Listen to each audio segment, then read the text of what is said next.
জয় মা চামুণ্ডা ৩ আগষ্ট ২০২৫ ৰবিবাৰৰ বিষয়ে আমি ৰাশিফল ক'বলৈ ওলাইছো। আজি হৈছে শুক্লপক্ষৰ শাওন মাহৰ দশমী তিথি আৰু আজি অসমীয়া হিচাপত শাওন মাহৰ আজি ১৭ তাৰিখ। আজি দিনটোত নক্ষত্ৰ থাকিব বিশাখা নক্ষত্ৰ পুৱা ৬:৩৫ তাৰ পিছত থাকিব অনুৰাধা নক্ষত্ৰ, কৰণ থাকিব ক্ৰমৰূপে কৌলভ কৰণ আৰু তৈতিল কৰণ আৰু যোগ থাকিব শুক্ল যোগ।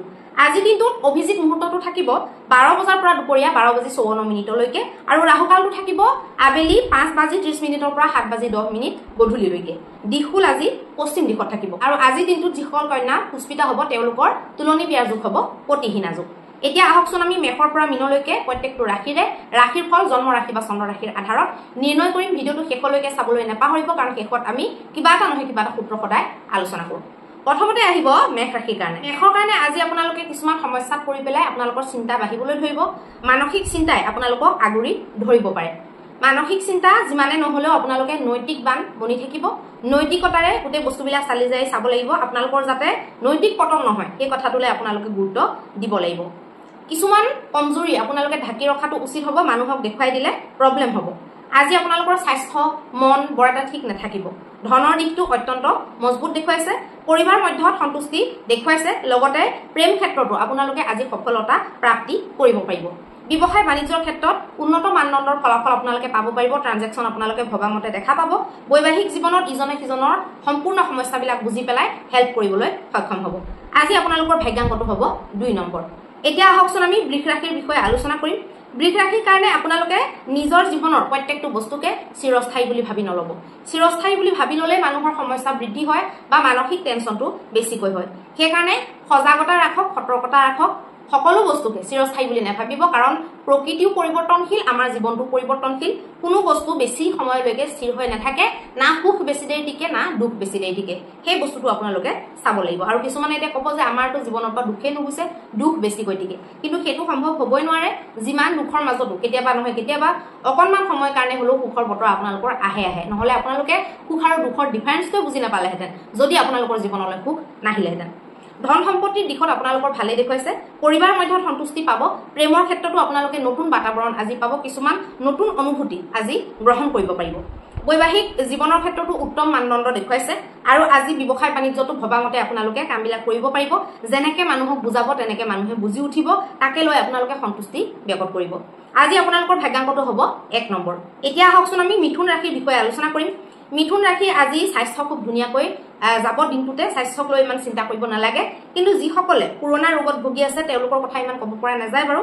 পুৰণা ৰোগত ভুগি থকা সকলৰ হয়তো স্বাস্থ্য ইমান ভালে নাথাকিবও পাৰে, কিন্তু নৰ্মেল যিখিনি মানুহ যাৰ বেমাৰ নাই তেওঁলোকৰ কাৰণে ভাল দেখুৱাইছে। ধনৰ দিশ মধ্যমতকৈ অকণমান ভাল। আপোনালোকে তথাপিতো ডাঙৰ যদি নিৱেশ কৰে চালি জাৰি চাই ল'ব। পৰিবাৰ মধ্যত সন্তুষ্টি থাকিব। প্ৰেমৰ ক্ষেত্ৰত উত্তম বাতাবৰণ দেখুৱাইছে।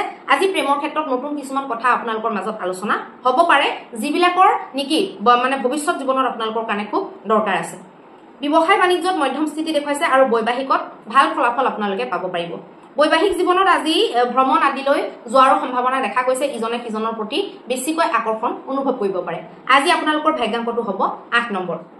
এতিয়া আহকচোন আমি কৰ্কট ৰাশিৰ বিষয়ে আলোচনা কৰিম। কৰ্কট ৰাশিৰ কাৰণে যিসকল মহিলা গৰ্ভৱতী হৈ আছে তেওঁলোকৰ কাৰণে অকণমান সতৰ্কতা। তেওঁলোকে চলা ফুৰা কৰোঁতে সাৱধান হ'ব। পটকে পিছল খাই পৰা, দুখ পোৱা তেনেকুৱা ধৰণৰ সম্ভাৱনা আপোনালোকৰ কাৰণে দেখা গৈছে। সেইকাৰণে আজি স্বাস্থ্যৰ দিশটো বৰ এটা শুভ বুলি ক'ব নোৱাৰি। আজি আপোনালোকে এনেকুৱা কিছুমান কথাত মাথা নঘমাব যিবিলাকৰ নেকি কোনো ধৰণৰ কনক্লুজন ওলাই নাহে, কোনো ধৰণৰ উপশম নাই মানে সেইটোত। গতিকে তেনেকুৱা কথা চিন্তা কৰিও আপোনালোকে মাথাত জোৰ দিয়াৰ বাহিৰে একো নহয়গৈ। ধনৰ স্থিতি মজবুত দেখুৱাইছে। আজি যদি ক'ৰবাত নিৱেশ কৰিম বুলি ভাবিছে তেতিয়াহ'লে নিশ্চিত ৰূপে নিৱেশ কৰিব পাৰিব। পৰিবাৰ মধ্যত শান্তি থাকিব।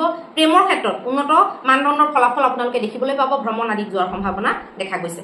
ব্যৱসায় বাণিজ্যৰ ক্ষেত্ৰত ভাল ফলাফল আপোনালোকে পাব। ট্ৰানজেকশ্যন ভাল দেখুৱাইছে। জীৱন সংগীৰ লগতো কিছুমান অন্তৰংগ আলাপ আপোনালোকে কৰিব পাৰিব। আজি আপোনালোকৰ ভাগ্যাংকটো হ'ব ৩ নম্বৰ। এতিয়া আহকচোন আমি সিংহ ৰাশিৰ বিষয়ে আলোচনা কৰিম। সিংহ ৰাশিৰ কাৰণে নিজৰ ইচ্ছা, নিজৰ মহত্বাকাংক্ষাবিলাক আপোনালোকে গোপনে ৰাখক। কিছুমান ইচ্ছা কৈ দিয়াটো জৰুৰী নহয়, বা কৈ দিলে আপোনালোকৰ যে ইচ্ছাটো পূৰণ হ'ব তেনেকুৱাও নহয়। কিছুমান বস্তু মনে মনে গোপনে ৰাখিবলৈ চেষ্টা কৰক, তেতিয়া আপোনালোকে সফলতাৰ ফালে বেছিকৈহে গতি কৰিব যেন আপোনালোকে অনুভৱ কৰিব পাৰিব। ধনৰ দিশটো বৰ এটা শুভ বুলি ক'ব নোৱাৰি। পৰিবাৰ মধ্যত সন্তুষ্টি থাকিব। পৰিয়ালৰ গোটেই সদস্যবিলাকে মিলা প্ৰীতিৰে দিনটো পাৰ কৰিব। প্ৰেমৰ ক্ষেত্ৰত কিন্তু আজি অকণমান বেমেজালি পাব পাৰে, মানসিক টেনচনো হ'ব পাৰে। ব্যৱসায় বাণিজ্যৰ ক্ষেত্ৰত খুব ভাল ফল দেখা গৈছে। বৈবাহিক জীৱনত বৰ এটা ভাল ফল নাই দেখুওৱা, অসন্তুষ্টি আপোনালোকে পাব লগা হ'ব পাৰে। আজি আপোনালোকৰ ভাগ্যাংকটো হ'ব 1 নম্বৰ। এতিয়া আহকচোন আমি কন্যা ৰাশিৰ বিষয়ে আলোচনা কৰিম। কন্যা ৰাশিৰ কাৰণে গোটেই দিনটোৰ সন্তুষ্টিটো আপোনালোকে ৰাতি অনুভৱ কৰিবলৈ চেষ্টা কৰিব। জীৱনত অসন্তুষ্ট হৈ থকাতকৈ ডাঙৰ দুখ, ডাঙৰ বেদনা আৰু একো নাই। যিকোনো বস্তুতে যিটো পাইছে, নিজৰ সফলতা যিমানখিনি পাইছে, যিমানখিনি শ্ৰীবৃদ্ধি হৈছে, সেইটোক লৈ পেলাই সন্তুষ্টি ৰাখক। ভগৱানক সদায় ধন্যবাদ কৰক। যিখিনি আপোনালোকৰ ওচৰত আছে সেইখিনিকে লৈ পেলাই কৃতজ্ঞতা স্বীকাৰ কৰক। তেতিয়া আপোনালোকৰ দেখিব যে বহুত পজিটিভ হৈ গৈ আছে আৰু ৰাস্তাবিলাকো খুলি খুলি গৈ আছে। আজি আপোনালোকৰ ধনৰ দৃষ্টিৰে খুব ভাল। আজি নিৱেশ কৰো বুলিলে কৰিব পাৰে, কোনো ধৰণৰ অসুবিধা নাই। স্বাস্থ্য ক্ষেত্ৰত সব ভালে থাকিব। পৰিবাৰ মধ্যত অসন্তুষ্টি থাকিব। সদস্যবিলাকৰ মাজত বেমেজালি উৎপন্ন হ'ব পাৰে। প্ৰেমৰ ক্ষেত্ৰত আজি ভ্ৰমণ আদিৰ সম্ভাৱনা দেখা গৈছে। ইজনে সিজনক কোৱা কথাই আজি একদম অন্তৰত প্ৰভাৱ পেলাব আৰু খুব আনন্দ অনুভূতি আপোনালোকৰ হ'ব পাৰে। ব্যৱসায় বাণিজ্যৰ ক্ষেত্ৰত আজি আপোনালোকৰ ক্লায়েণ্টৰ লগত সম্পৰ্কবিলাক ভাল হ'ব, নতুন নতুন ক্লায়েণ্ট বনিব পাৰে। আৰু নিজৰ কৰ্মচাৰীসকলৰ লগত আজি যদি ডাঙৰকে চিঞৰি কথা পাতে বা বেয়াকে কয় তেতিয়া প্ৰব্লেম হ'ব। বাকী যদি মাৰ্জিতভাৱে আপোনালোকে ব্যৱহাৰ কৰে তেতিয়াহ'লে সকলোবিলাক ঠিকেই পাৰ হ'ব। বৈবাহিক ক্ষেত্ৰত ল'ৰা ছোৱালীৰ আলোচনা বা যিকোনো তেনেকুৱা দৰকাৰী কথা বা মনোৰঞ্জন এনেকুৱা ধৰণৰ সংমিশ্ৰিত কামবিলাক আপোনালোকৰ হ'ব আৰু আপোনালোকে বিৰাট ফূৰ্তি মনেৰে দিনটো পাৰ কৰিব পাৰিব। আজি আপোনালোকৰ ভাগ্যাংকটো হ'ব 8 নম্বৰ। এতিয়া আহকচোন আমি তুলা ৰাশিৰ বিষয়ে আলোচনা কৰিম।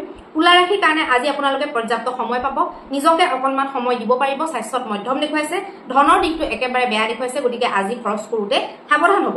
পৰিবাৰ দিশত সন্তুষ্টি থাকিব। প্ৰেমৰ ক্ষেত্ৰত বৰ এটা শুভ বুলি ক'ব নোৱাৰি, অসন্তুষ্টি আপোনালোকে দেখিবলৈ পাব পাৰে। ব্যৱসায় বাণিজ্যৰ ক্ষেত্ৰত উন্নত মানদণ্ডৰ ফল দেখিবলৈ পাব আৰু বৈবাহিকত আজি অসন্তুষ্টি থাকিব। কোনোবা থাৰ্ড পাৰ্চনৰ কাৰণে আপোনালোকৰ মাজত বেমেজালি উৎপন্ন হ'ব পাৰে। আজি আপোনালোকৰ ভাগ্যাংকটো হ'ব 2 নম্বৰ। এতিয়া আহকচোন আমি বৃশ্চিক ৰাশিৰ বিষয়ে আলোচনা কৰিম। বৃশ্চিক ৰাশিৰ কাৰণে আপোনালোকৰ বৌদ্ধিক ক্ষমতা বৃদ্ধি হোৱা যেন দেখা গৈছে। বৌদ্ধিক ক্ষমতাৰ পৰা আপোনালোকে জীৱনৰ যুঁজত জিকিবলৈ সক্ষম হ'ব। কিছুমান বস্তু সকাৰাত্মকভাৱে আপোনালোকে পজিটিভভাৱে লোৱাৰ কাৰণে খুব বেছি ভাল ফলাফল আপোনালোকে পাব পাৰিব আৰু কিছুমান সমস্যাৰ পৰা সেই পজিটিভিটিটোৰ দ্বাৰাই আপোনালোকে ওলাবগৈ পাৰিব। আজি আপোনালোকৰ স্বাস্থ্য ক্ষেত্ৰত মধ্যম স্থিতি দেখুৱাইছে। ধনৰ দিশটো বহুত এটা ভাল বুলি ক'ব নোৱাৰি। পৰিবাৰ ক্ষেত্ৰতো আজি অসন্তুলিত বাতাবৰণ হ'ব পাৰে। প্ৰেমৰ ক্ষেত্ৰত মজবুত বাতাবৰণ দেখা গৈছে। ব্যৱসায় বাণিজ্যৰ ক্ষেত্ৰত বৰ এটা শুভ ফল নাই দেখুওৱা। বৈবাহিক ক্ষেত্ৰতো আপোনালোকে আজি চালি জাৰি কথাবিলাক ক'ব, ওপৰে ওপৰে ভালকে এনালাইচিছ নকৰাকে কথাবিলাক কৈ নিদিব, তেতিয়া প্ৰব্লেম হ'ব পাৰে।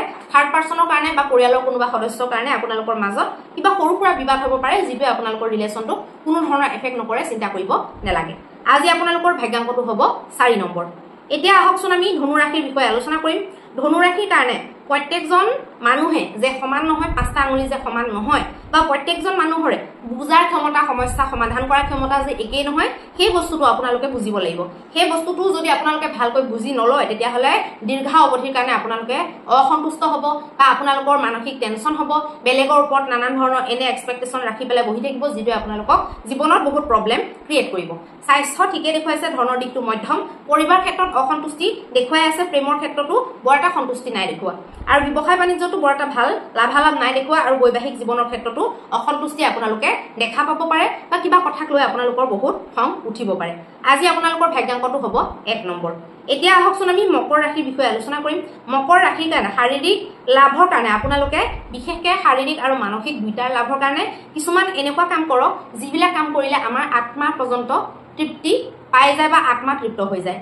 দান দক্ষিণা আপোনালোকে কৰিব পাৰে। সঁচাকে যি বৰ বিমূৰত পৰি আছে, বিপাঙত পৰি আছে, তেনেকুৱা মানুহক আপোনালোকে হেল্প কৰিব পাৰে। ধৰক কোনোবা ল'ৰা ছোৱালী পঢ়াত ভাল, কিন্তু তেওঁলোকৰ মাক দেউতাকে নাই কৰা তেওঁলোকক কিছুমান বস্তু যুগুত কৰিবলৈ, বা কাৰোবাৰ অংগৰ কাৰণে কাম কৰিব পৰা নাই, তেনেকুৱা লোকসকলক আপোনালোকে সহায় কৰক। তেতিয়া আত্মসন্তুষ্টি আপোনালোকে লাভ কৰিব পাৰিব। কিছুমান মানুহৰ পৰা আপোনালোকে আঁতৰ হৈ থাকিব, কাৰণ কিছুমান ৰিলেশ্যনে বা কিছুমান মানুহৰ কথাই আপোনালোকক মানসিকভাৱে বেছিকৈ অশান্তি দিব পাৰে। কিছুমান দৰকাৰী কথাহে আপোনালোকে আলোচনা কৰিব। অদৰকাৰী যিমানবিলাক কথা আছে ফূৰ্তি ফাৰ্তাৰ কাৰণেও আপোনালোকে নেপাতিব, সেইবিলাকৰ পৰা দূৰত থাকিব। স্বাস্থ্য ঠিকে দেখুৱাইছে, ধনৰ দিশটো আজি বৰ এটা মজবুত নহয়। পৰিবাৰ মধ্যত সন্তুষ্টি থাকিব। প্ৰেম ক্ষেত্ৰতো আপোনালোকে আনন্দৰে দিনবিলাক পাৰ কৰিব পাৰিব।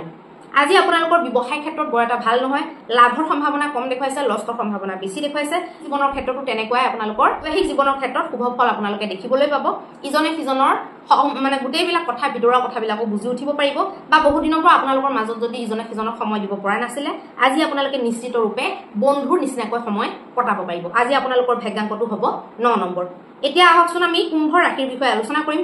দিনৰ আৰম্ভণিটো আজি যোগ ধ্যান প্ৰাণায়াম আধ্যাত্ম মানুহক দান দক্ষিণা দিয়া এনেকুৱা ধৰণৰ কামবিলাকেদি কৰক আপোনালোকৰ দিনটো ভালেৰে যাব পজিটিভ মাইণ্ড লৈ পেলাই আপোনালোকে কামবিলাক কৰি যাওক তেতিয়া শুভ হ'ব স্বাস্থ্য ক্ষেত্ৰত খুব ভাল দেখুৱাইছে ধনৰ দিশটো বৰ এটা মজবুত নাই দেখুওৱা পৰিবাৰ মধ্যত সন্তুষ্টি থাকিব প্ৰেমৰ ক্ষেত্ৰত ব্যৱসায় ক্ষেত্ৰত খুব বেছি আনন্দ আপোনালোকে লাভ কৰিব পাৰিব যেনেকৈ ভাবিব তেনেকৈ ফলাফলবিলাক পাব পাৰিব বৈবাহিক জীৱনতো আনন্দ আপোনালোকে অতিবাহিত কৰিব পাৰিব ফিল্ম চিম চাবলৈ যাব পাৰে বা বজাৰ কৰিবলৈ যাব পাৰে একেলগে ভ্ৰমণ পাহাৰ পৰ্বত নদী জান জুৰি এনেকুৱা পাৰত আপোনালোকে মানে ক'বলৈ গ'লে প্ৰকৃতিৰ বুকুত আপোনালোকে আশ্ৰয় ল'বগৈ পাৰে আজি আপোনালোকৰ ভাগ্যাংকটো হ'ব 7 নম্বৰ এতিয়া আহকচোন আমি মীন ৰাশিৰ বিষয়ে আলোচনা কৰিম মীন ৰাশিৰ কাৰণে অকণমান খঙে অকণমান মনত থকা নিগেটিভিটিয়ে আপোনালোকৰ আজি বহুত ডাঙৰ হেডেকৰ কাৰণ বনি যাব পাৰে সেইকাৰণে সাৱধানে থাকিব খং উঠিলেও খংটো চম্ভালিবলৈ চেষ্টা কৰিব দমাই ৰাখিবলৈ চেষ্টা কৰিব বাহিৰলৈ যদি বিস্ফোৰক ৰূপত যদি খং ওলাই যায় তেতিয়াহ'লে আজি আপোনালোকৰ বিশেষ ক্ষতি হ'ব পাৰে স্বাস্থ্য আজি বৰ এটা ভাল নাই দেখুৱা মানসিকভাৱে আপোনালোকে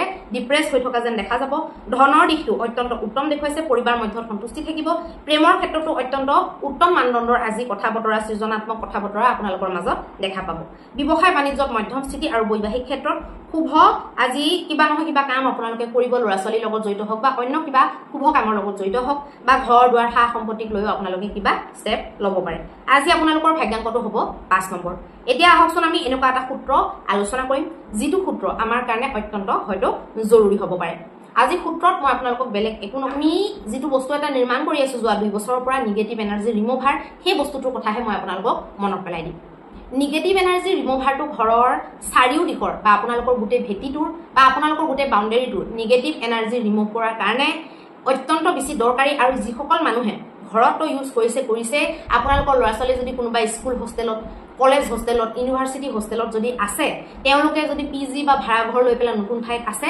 তেতিয়াহ'লে আপোনালোকৰ ল'ৰা ছোৱালীৰ কাৰণে এই বস্তুটো মহৰ সতি সমান হ'ব পাৰে এই নিগেটিভ এনাৰ্জি ৰিমুভাৰটোৰ দ্বাৰা আপোনালোকে কিছুমান নাম স্মৰণ কৰি পেলাই সেই যদি নিগেটিভ এনাৰ্জি ৰিমুভাৰটো যদি আপোনালোকে জ্বলাই দিয়ে সেই হোষ্টেল বা নতুন পিজি বা তেনেকুৱা ধৰণৰ ৰুমত য'ত নেকি বহুত মানুহ আজিলৈকে থাকি গৈছে য'ত নেকি তেনেকৈ হোম যজ্ঞ বা একো তেনেকৈ পবিত্ৰ কাম হোৱা নাই নৰ্মেলিতো নহয় একনচা বছৰি হোম যজ্ঞ হৈ থাকিব প্ৰথম অপেনিং কৰোঁতে যদি হোম যজ্ঞ এটা কৰিছিলে বা পূজা এটা কৰিছিলে সেইটোৰ ইম্পেক্টটো ইমান বছৰ ধৰি নাথাকিব ন যেনেকৈ ফৰ এক্সাম্পল এতিয়া মই কওঁ আমাৰ গুৱাহাটী ইউনিভাৰ্চিটি হোষ্টেলত মই নিজে থাকি আহা কম ছোৱালী থকা টাইমত যেতিয়া ছোৱালীবিলাক গুচি যায় ঘৰলৈ তেতিয়া যেতিয়া 2-3জনী ছোৱালী থাকে এটা ব্লকত তেতিয়া সেই ব্লকটোত অহা যোৱা কৰোঁতেও মনটো বেয়া লাগে আনকি অকলে থকাটোতো দূৰৰে কথা বাথৰুমলৈ অহা যোৱা কৰিবলৈ ৰাতি ভয় লাগে এনেকুৱা হৈ পৰে পৰিৱেশবিলাক গতিকে সেই তেনেকুৱা পৰিৱেশবিলাক বহুতে ফেচ কৰে নিজৰ জীৱনত যিসকলে পঢ়িছে লিখিছে দূৰত বা উচ্চ শিক্ষা লাভ কৰে তেওঁলোকৰ কাৰণে সেইটো ফেচ কৰিবলগীয়া হয় আৰু নিগেটিভ এনাৰ্জি ৰিমুভাৰটো তেওঁলোকৰ কাৰণে এটা সাহস ৰূপে বা তেওঁলোকৰ প্ৰটেকশ্যন ৰূপে থিয় হ'ব পাৰিব গতিকে আপোনালোকে সেই বস্তুটো আমাৰ নম্বৰত যোগাযোগ কৰি পেলাই ঘৰলৈ মংগাব পাৰে নিজৰ ঘৰৰ লগতে নিজৰ ল'ৰা ছোৱালীৰ হোষ্টেল পিজি ভাড়াঘৰ এইবিলাকত সেইটো জ্বলাই পেলাই পবিত্ৰ কৰি পেলাব পাৰে আৰু তেওঁলোকক প্ৰটেকশ্যন দিব পাৰে আজি মহা উপায়টো মই আপোনালোকক কৈ দিওঁ আজিৰ মহা উপায়টোত আপোনালোকে অকণমান ঠাণ্ডা পানীত মানে নৰ্মেল যিটো পানী আপোনালোকৰ টেপৰ পৰা ওলায় সেই পানীত আপোনালোকে জলকীয়া শুকান জলকীয়াৰ গুটি অকণমান ৰলি কুমকুম অকণমান ৰঙা ফুল এইকেইটা মিক্স কৰি পেলাই সূৰ্য দেৱতাক আপোনালোকে অৰ্ঘ্য দিয়ক আৰু সূৰ্যৰ 12টা নাম নেটত চাৰ্চ কৰিলে পাই যাব আদিত্য বা সূৰ্যৰ 12টা নাম আপোনালোকে স্মৰণ কৰক আৰু দিনটোৰ কাৰণে আপোনালোকে এনাৰ্জেটিক অনুভৱ কৰিব ধন্যবাদ